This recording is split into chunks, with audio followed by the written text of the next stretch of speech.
It was a quiet town, small enough that everyone knew each other, yet large enough to hold secrets in its corners. The streets were lined with modest houses, and the air was always filled with the scent of fresh bread from the local bakery. People walked slowly, greeted one another with smiles, and shared stories as if time itself had slowed down to let them breathe. Among the townspeople, one figure stood out: Reverend Samuel, the preacher of the main church. His sermons were always passionate, full of conviction, and many admired him for his devotion. To the outside world, he seemed like the perfect man of faith, unwavering in his beliefs and dedicated to guiding others. Yet, beneath the surface, not everything was as calm as it appeared. Samuel had always been ambitious, though he rarely admitted it. His desire to inspire people sometimes bordered on controlling them, and he had grown used to the attention and respect his position brought. People looked up to him, and he liked that. But ambition, as he would soon discover, could be a double-edged sword. Among the congregation was a woman named Clara. She was gentle, thoughtful, and always willing to help others. She admired Samuel not for his position but for his words. His sermons often spoke of kindness, honesty, and strength, and she tried to live by those ideals. Over the years, she had come to trust him deeply, believing that his guidance came from a place of wisdom and integrity. She was not the only one. Many in the town relied on Samuel's advice and believed his words were beyond reproach. One evening, after a particularly long service, Samuel invited Clara to his office in the church. The office was small but neat, with shelves of books and a large wooden desk. The windows were open, letting in the cool evening breeze, and the soft glow of a lamp filled the room. Clara sat down expecting a conversation about a community project or a new initiative in the church. Samuel, however, had a different plan. He spoke at length about faith and responsibility, praising Clara for her dedication to the church. His words were smooth, confident, and persuasive. At first, she felt proud, thinking that her efforts had been recognized. But as the conversation continued, Clara noticed a change in Samuel's tone.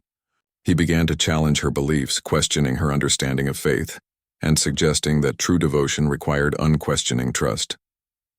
The questions were subtle at first, almost philosophical, but they grew sharper with each sentence. Clara felt a discomfort she couldn't ignore. She had always respected Samuel, but now something seemed off. She realized that his confidence was not only a reflection of his faith, but also a tool to assert power over others.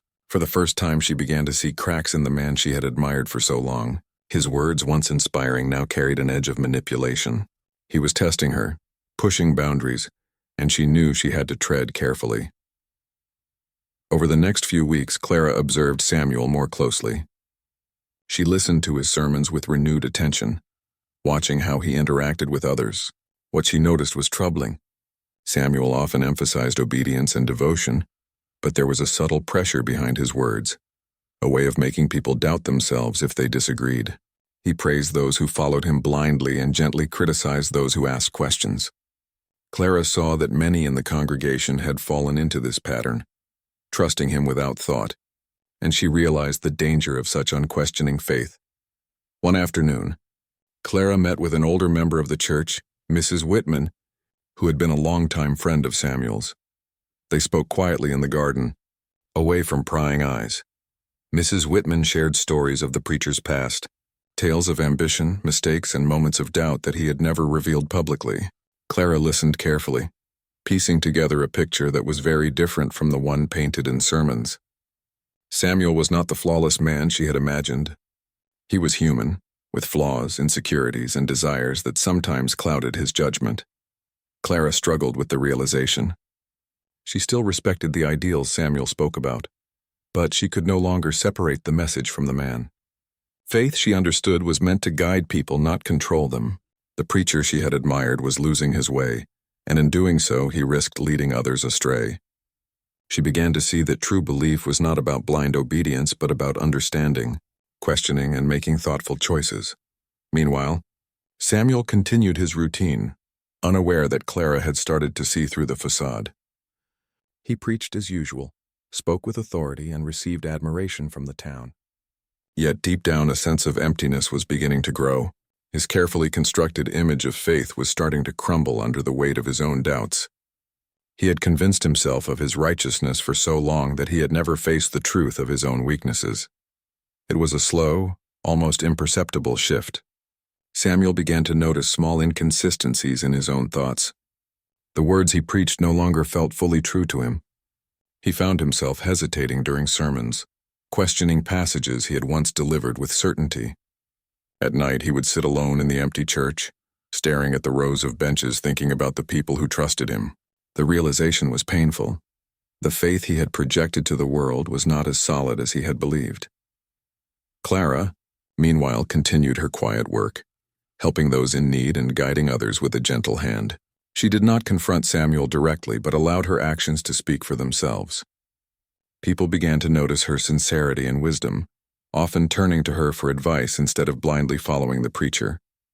Her calm, steady presence became a beacon of reason and kindness in the town, showing that faith could exist without fear, control, or manipulation.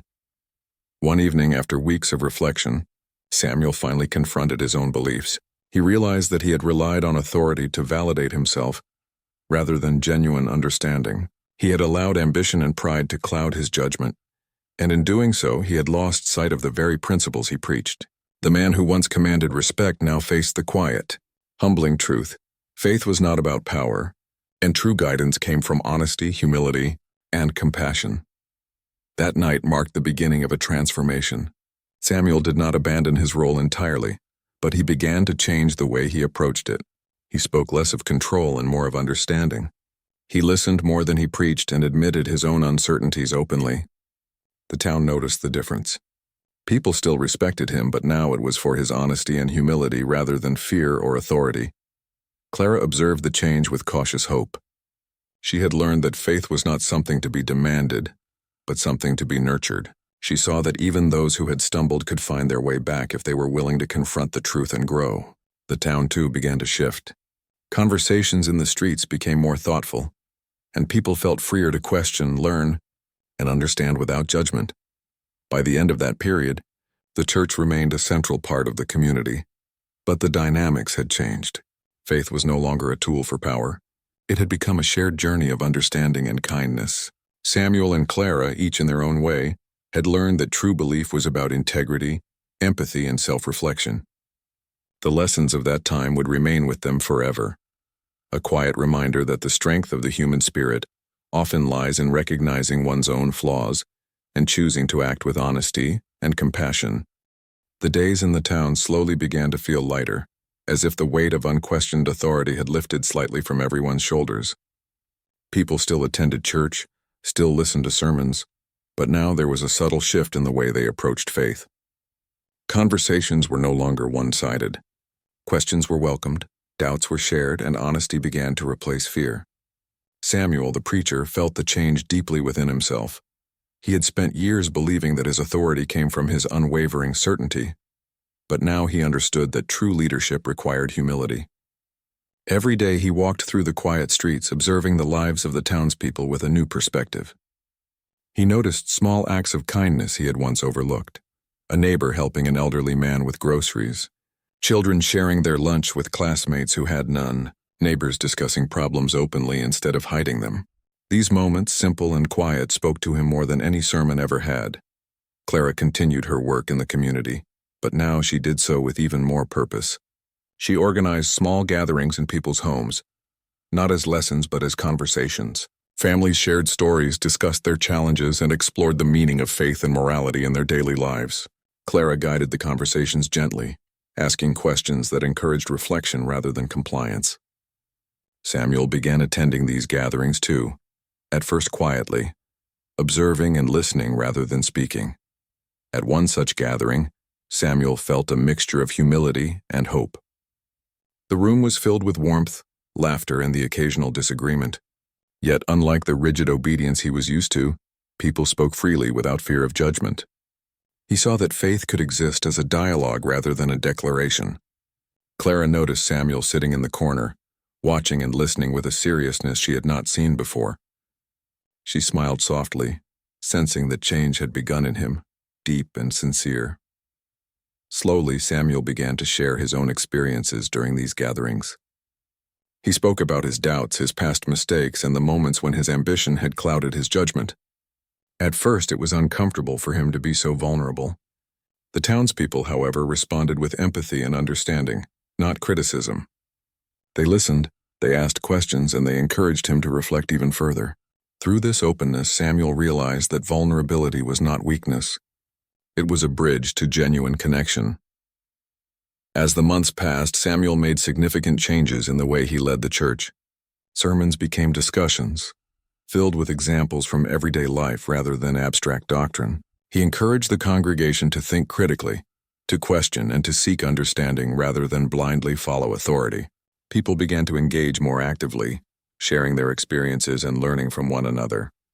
The church became a place of dialogue and growth rather than hierarchy and control.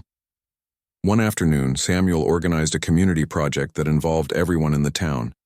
Together, they worked to restore the small park near the town square, planting flowers, repairing benches, and cleaning pathways. Samuel worked alongside the townspeople side by side with Clara, feeling a sense of unity he had never experienced before. The project was more than physical labor. It was symbolic of the new approach to faith and community he was fostering. It represented honesty, collaboration, and the shared responsibility of caring for one another. During this time, Clara and Samuel developed a deep, mutual respect. Clara admired Samuel's willingness to confront his mistakes and grow, while Samuel appreciated Clara's wisdom, patience, and courage. She had been a guiding light, showing him that true leadership came from humility and service rather than control. Their interactions were marked by sincerity, encouragement, and quiet mentorship, and the townspeople began to notice the harmony between them. The transformation in Samuel was not without struggle. There were moments of doubt, times when he questioned whether he could truly leave behind the old ways. Sometimes old habits crept back and he found himself slipping into patterns of control or pride. But each time he recognized the behavior and corrected it. He learned that growth was a continuous process, and that patience with oneself was as important as patience with others. Clara, too, faced challenges. Not everyone in the town was ready to embrace change. Some elders, long accustomed to rigid structure, resisted the new approach. They questioned Samuel's methods and wondered whether faith without strict authority could truly sustain the community. Clara listened to their concerns carefully, acknowledging their fears while gently encouraging them to see the benefits of openness, dialogue, and compassion. Over time, even the most skeptical began to observe the positive effects of change, and slowly their resistance softened. One day, Samuel decided to address the congregation about the journey they had all undertaken. He stood before them, not as an unquestioned authority, but as a fellow human being seeking understanding. He spoke honestly about his past mistakes, his doubts, and the lessons he had learned. He shared stories of humility, of observing kindness in unexpected places, and of the strength found in honesty and empathy. The congregation listened intently, many moved to tears by his sincerity. It was a moment of connection unlike anything they had experienced before. The town itself began to flourish in new ways. People collaborated on projects, supported each other in times of need, and shared knowledge freely. The local school benefited from volunteers who helped children with learning, and the marketplace became a place of fair trade and cooperation. Even those who had once felt disconnected from the church began to participate, finding a community built not on fear or obligation but on trust, respect, and shared purpose. Samuel found personal peace in his transformation. No longer burdened by the need to appear flawless, he embraced the imperfect nature of humanity, both in himself and in others. He spent quiet mornings walking through the town, reflecting on the lessons of the past, and evenings discussing life and faith with Clara and other community members. His sense of purpose had shifted from controlling or impressing others to guiding, serving, and learning alongside them. Clara continued to shine as a quiet leader, respected not for authority but for integrity, wisdom, and compassion. She helped people navigate their own doubts and challenges, offering guidance without judgment. Her influence spread naturally, creating a ripple effect that strengthened the bonds of the entire community. Together, she and Samuel embodied a new kind of faith, one rooted in understanding, honesty, and mutual respect. In time, the town became known for its sense of unity, kindness, and thoughtfulness. Visitors often remarked on the warmth of the people, and the spirit of cooperation that seemed to permeate every corner. Samuel's church, once a symbol of rigid authority, had become a place of learning, dialogue, and shared growth. Faith, the townspeople realized, was not a set of strict rules to be followed blindly. It was a living practice of reflection, kindness, and connection. The transformation of both Samuel and the town left a lasting impact. People learned to listen, to ask questions, and to support one another. Samuel had regained his sense of purpose. Clara had strengthened her role as a guiding presence, and the community had discovered a new way to live and believe together. The lessons they had learned about humility, integrity, and empathy would remain with them for generations, quietly shaping the town's character and values. Looking back, Samuel understood that the journey had been difficult but necessary. Losing the false sense of control, confronting his flaws, and embracing genuine understanding had not only restored his faith but had also deepened it. Faith, he realized, was not about perfection or authority. It was about connection, growth, and the courage to face the truth with honesty and compassion. And with Clara by his side and the town walking the same path, he knew that they had created something lasting, something far greater than the sum of their individual efforts. Through patience, reflection, and the willingness to change, the town discovered that even the deepest doubts and mistakes could lead to renewal. Samuel, Clara, and the people of the town had learned that true strength lay in humility, that real faith required understanding, and that genuine leadership meant guiding others with empathy and sincerity. In the quiet streets, among the smiling faces and shared stories, the lessons of that time continued to echo, a gentle reminder that growth, connection, and kindness were the foundations of a life well lived.